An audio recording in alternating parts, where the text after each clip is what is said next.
Hello guys, welcome back to yet another scoopy video of scoop tuber. आज हम one chapter is equals to 10 minute series में plant growth and development को complete करने वाले हैं। अगर आप ऐसे ही और वीडियोस को देखना चाहते हैं तो मैंने इस वीडियो के डिस्क्रिप्शन में प्लेलिस्ट की लिंक दे दी है, वहाँ से चेकआउट कर सकते हो, या फिर आप इस चैनल के सेक्शन में जा सकते हो प्लेलिस्ट में, ठीक है, वहाँ से भी चेकआउट कर सकते हो। तो चैप्टर को शुरू करते हैं। सबसे पहले ग्रोथ होता क्या है। ग्रोथ एक कैरेक्टरिस्टिक फीचर होता है और लिविंग ऑर्गेनिज्म का। ये इंट्रिंसिक और एक्सट्रिंसिक दोनों हो सकती है। ह्यूमंस के अंदर या फिर कोई भी लिविंग के अंदर वो इंट्रिंसिक होती है क्योंकि हमारे सेल डिवाइड कर रहे होते हैं, लेकिन एक्सटेंशन होता है जैसे कि रेत का पहाड़, इन सब में एक्सट्रिंसिक होती है। जो यूनिसेलुलर ऑर्गेनिज्म होते हैं वो इमोर्टल होते हैं क्योंकि उनका सारा का सारा मटेरियल उनके ऑफस्प्रिंग्स में ट्रांसफर हो जाता है, और उनकी जो ग्रोथ होती है उसी को हम रिप्रोडक्शन बोलते हैं। ये इरिवर्सिबल और परमानेंट होती है। ग्रोथ दो तरीके से, मतलब तीन तरीके से होती है। सबसे पहला ऊपर की तरफ जो बढ़ती है होती है शूट मेरिस्टम की वजह से। ग्रोथ में जो बढ़ता है वो होता है वेस्कुलर कैम्बियम या फिर कॉर्क कैम्बियम की वजह से। और जो रूट में होती है उसको बोलते हैं हम रूट एपिकल मेरिस्टम की वजह से। अब हम ग्रोथ के मायने देख लेते हैं। सबसे पहला है इंक्रीज इन फ्रेश वेट या फिर ड्राई वेट। जब कोई फ्रूट बनता है तो उसका फ्रेश वेट इंक्रीज हो जाता है, उसी को हम बोलते हैं। अगला है हमारा increase in surface area. Leaf, branches ये सब सरफेस एरिया इंक्रीज करने का काम करती हैं। अगला है size of number of cells. एक मक्का का दाना 1 घंटे के अंदर 175,000 टाइम अपने आप को रेप्लिकेट कर सकता है। इसके बाद साइज ऑफ सेल। एक वाटरमेलन का बीज जो होता है कितना छोटा सा होता है, लेकिन अपने आप को वो 350,000 टाइम्स बड़ा कर सकता है। अगला है इंक्रीज इन वॉल्यूम, और उसके बाद इंक्रीज इन लेंथ। अगला है फेजेस ऑफ ग्रोथ। 3 फेजेस देख लेते हैं। मेरिस्टेमेटिक, एलोंगेट या मैचुरेशन। ये रूट है। इसमें मेरिस्टेम पार्ट में क्या होता है, एक्टिवली डिवाइडिंग सेल्स होते हैं। ये इसके अंदर प्लाज्मोडेस्माटा ज़्यादा होते हैं और रेस्पिरेटरी रेट भी हाई होता है। और उसके बाद एलोंगेशन रीजन, इसके अंदर जो साइज होता है वो इंक्रीज होता है सेल का, और वैक्यूल बढ़ जाते हैं। और इसके बाद जो सेल वॉल डिकम्पोजिशन है वो भी स्टार्ट हो जाता है। रीजन है मैचुरेशन जोन। यहाँ पर जो सेल वॉल होती है वो थिक हो जाती है और मैच्योर्ड सेल बन जाता है। इसमें क्या प्रेजेंट होता है, मैच्योरेशन पर रूट हेयर्स प्रेजेंट होते हैं जो कि सरफेस एरिया इंक्रीज करने का टाइम काम करते हैं एब्जॉर्प्शन के लिए। जो ग्रोथ रेट होती है वो दो तरीके की हो सकती है। पहला है अर्थमेटिक या फिर जियोमेट्रिक। अर्थमेटिक में एडिशन हो के, मतलब कि एक से आज एक था कल दो हो गया, 3 4 ऐसा ग्रोथ होती है। लेकिन जियोमेट्रिक में आज एक है कल दो, फिर उससे 4 6 8, मतलब ऐसे मल्टीप्लाई में ग्रोथ हो रही होती है। उसको बोलते हैं हम जियोमेट्रिक। अर्थमेटिक के केस में एक लीनियर ग्रोथ बनती है हाइट ऑफ प्लांट और टाइम के बीच में, लेकिन जियोमेट्रिक में कर्व्स बनते हैं। अगला है हमारा डी डिफरेंशिएशन। डी डिफरेंशिएशन और डिफरेंशिएशन सबसे पहले पढ़ना चालू करते हैं डिफरेंशिएशन से। एक सेल जब डिवाइड हो जाता है किसमें, एक स्पेशलाइज सेल बन जाता है, इसको हम बोलते हैं डिफरेंशिएशन। जैसे कि जाइलम में ट्रैकिया एलिमेंट्स, फ्लूएम या फिर कोलनकाइमा। डी डिफरेंशिएशन का मतलब है स्पेशलाइज सेल रिगेन कर लेते हैं अपनी एबिलिटी को डिवाइड करने वाली, जैसे कि इंटरफेस्कुलर कैम्बियम के अंदर, कॉर कैम्बियम या फिर वेस्कुलर कैम्बियम के अंदर। अगला है रीडिफरेंशिएशन। रीडिफरेंशिएशन में जो डी डिफरेंशिएट सेल्स होते हैं वो दोबारा से स्पेशलाइज फंक्शन करना चालू कर देते हैं, जैसे कि 2 डिग्री फ्लोएम और 2 डिग्री जाइलम। इसके बाद प्लास्टिसिटी क्या होती है। प्लास्टिसिटी वो एबिलिटी होती है प्लांट की जो कि फॉलो करती है डिफरेंट पाथवेज, कब, जबकि इन्वायरमेंटल कंडीशंस थोड़ी डिफरेंट हो।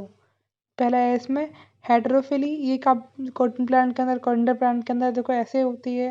और दूसरा है बटर कप, ये एक्वेटिक प्लांट्स के अंदर और कुछ टेरेस्ट्रियल प्लांट्स के अंदर मिलती है।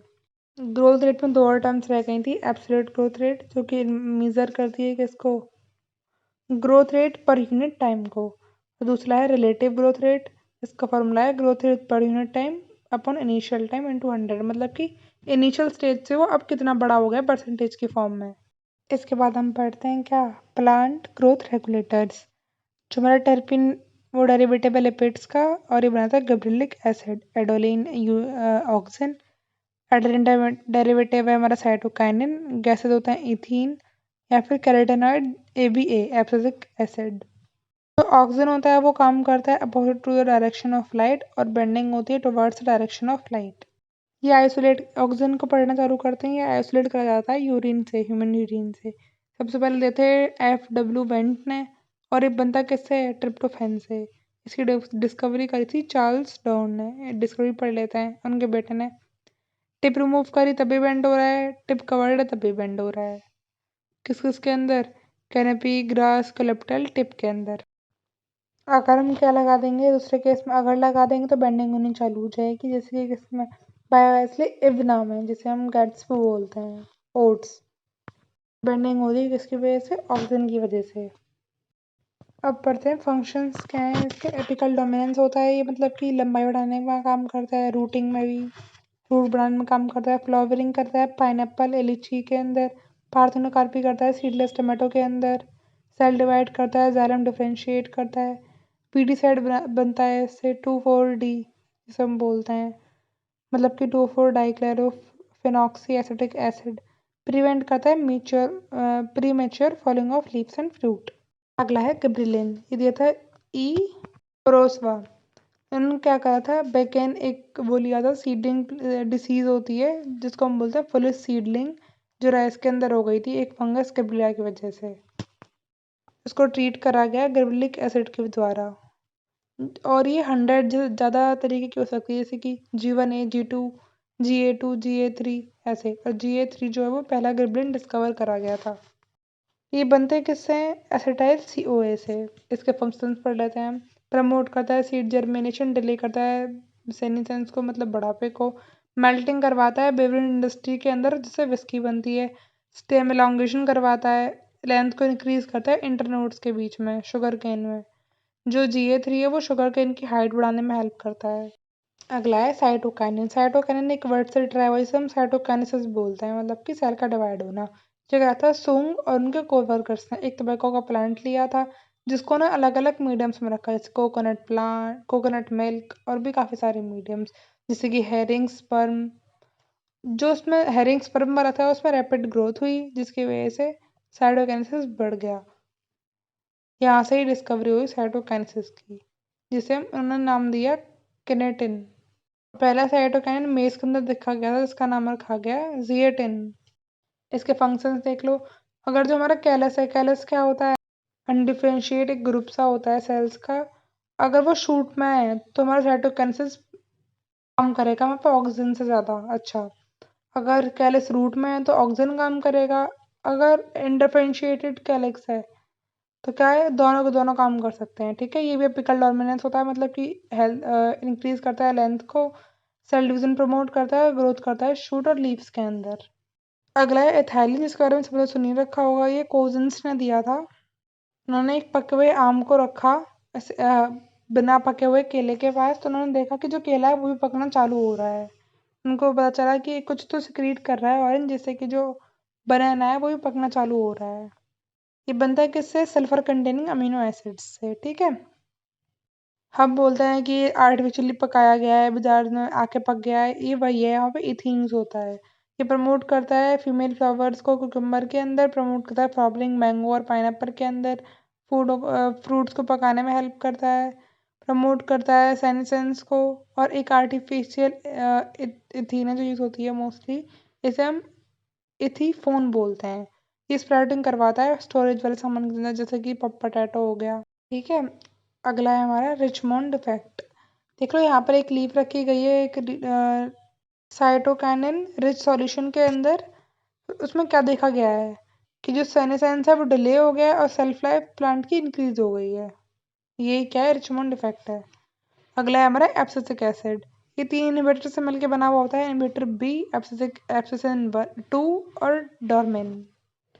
इसके फंक्शंस देख लो। स्लो डाउन करता है मेटाबॉलिज्म को, प्रमोट करता है सीड डोरमेंसी को, क्लोजर ऑफ स्टोमेटा जैसे कि पानी कम लॉस हो, inhibition of seed germination, inhibition of seed germination, ये पूरा एक है।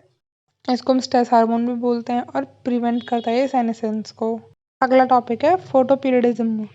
एक इसमें फ्लावर्स होते हैं और लाइट के से अपनी फ्लावरिंग करवाते हैं, उसको बोलते हैं फोटोपीरियडिज्म। इसमें क्रिटिकल पीरियड होता है जो मिनिमम टेम्परेचर या फिर मिनिमम आवर्स रिक्वायर्ड होते हैं एक प्लांट को फ्लावरिंग करने के लिए, इसे हम CP बोलते हैं।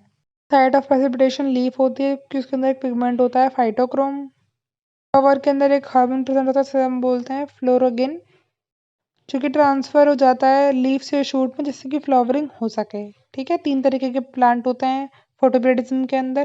पहला है LDP, लॉन्ग डे प्लांट्स। यहाँ पर जो CP होता है वो ज़्यादा टाइम ले रहा होता है, CP कम होता है फ्लावरिंग करने के लिए। लॉन्ग शॉर्ट डे में जो सीपीयू होता है वो ज़्यादा होता है इनका, प्लांट की फ्लावरिंग जल्दी हो जाती है, मतलब कि कम देर लगता है इनकी प्लांट की फ्लावरिंग होने में। और तीसरा है न्यूट्रल, कोई डिपेंडेंसी नहीं होती इसके लाइट के ऊपर। लॉन्ग डे के एग्जाम्पल है radish, sugar beet, Spanish. Short day के एग्जाम्पल है टोबैको, क्राइसोसैंथेमम, सोयाबीन और जैंथिम।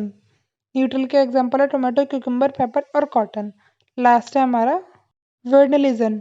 इसमें जो प्लांट्स होते हैं उनका एक्सपोजर जर्मिनेशन के लिए या फिर फ्लावरिंग के लिए एक लो लाइट की ज़रूरत होती है, मतलब कि बहुत कम लाइट की ज़रूरत होती है इसके लिए। जर्मिनेशन और फ्लावरिंग का टाइम जो होता है वो भी कम होता है और रिप्रोडक्टिव ईयर्स ज़्यादा होती हैं। ये दो तरीके के हो सकते हैं, जैसे पहला है स्प्रिंग वैरायटी, दूसरा है विंटर वैरायटी। इसका एग्जाम्पल्स हैं कैरेट, कैबेज, बनियन प्लांट्स जो 2 साल तक जीते हैं, और दूसरा है शुगर बीट। देखा होगा आपने सर्दियों के टाइम पर यही चलता है, गाजर, गोभी, यही है हमारा वेरिएशन होता है क्योंकि इनके अंदर। ठीक है, चैप्टर खत्म। If you like the video then hit the like button and subscribe to our channel the scoop tuber. Thank you, and also give us your valuable comments in comment section.